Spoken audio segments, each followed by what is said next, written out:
Intriguing trading session today. While when we woke up to trade, it was all indicating towards a bounce, be it the Asia markets, be it how Europe started, or for that matter, how US futures as well were trading at when we were winding up for the day, or for that matter, the US handover as well. It was all pointing towards a bounce back for us, and bounce back it sure was. Nicely gapped up about a 1.5% is the kind of open that we had today, and then only built on to that further. In fact, at one point in time, we were almost closing in into the 16,900 print as well. And then in the latter part of today's trading session, we cooled off as well. And I will come to sectorally what one can really blame this on.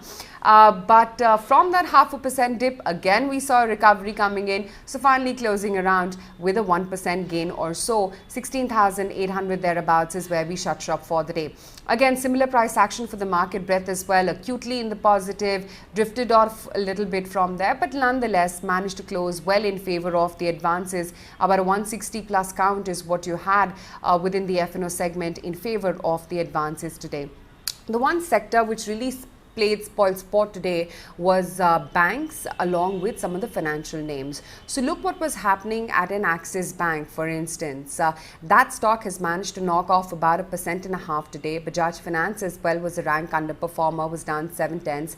SBI, after having started off and spent the better part of today's trading session in the green, finally closed in 0.5% lower or so, and that was pretty much the case with a Kotak Bank as well in today's trading session. HDFC as well, coupled with that pack, that too was a drag underperformer, and that was the case with the Bajaj Finserv as well.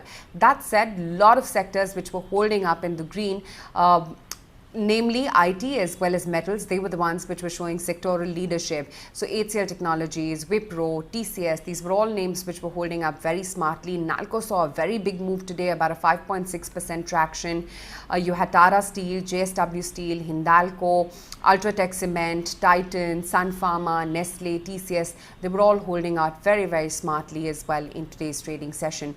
Dixon, JK Cement, Indus Tower, and of course Godrej Consumer Products after the MD and CEO Sudhir Sitapati indicating not just volume as well as EBITDA margin expansion to the tune of 150 to 200 basis points in the years to come. So that is something that really enthused fresh optimism on the stock price, and that was holding up clearly very well in today's trading session. Though on the flip side, barring of course the names that I mentioned, the entire reopened trade continues to be challenged amidst the Omicron scare. So Indian Hotels as well was a drag today, closed in around that 180 rupees per share price. There was also Interglobe Aviation, which was an underperformer today, and then Shriram Transport Finance, BOB, Power Grid. These were also a couple of laggards in today's trading session. Add to that, Tata Consumer, ITC, Cipla and Divi's as well, which were the laggards in today's trading session. To say that we are out of the woods would be a little bit premature. One really has to see as to what kind of FI activity that you see towards the year-end close. But yes, it's been a feeble bounce to say the best. Let's see whether this sustains or not. The US futures, of course, are indicating towards a positive move for the US equity markets, but one really needs to see how India really reacts to if the rebound continues for US tonight as well or not.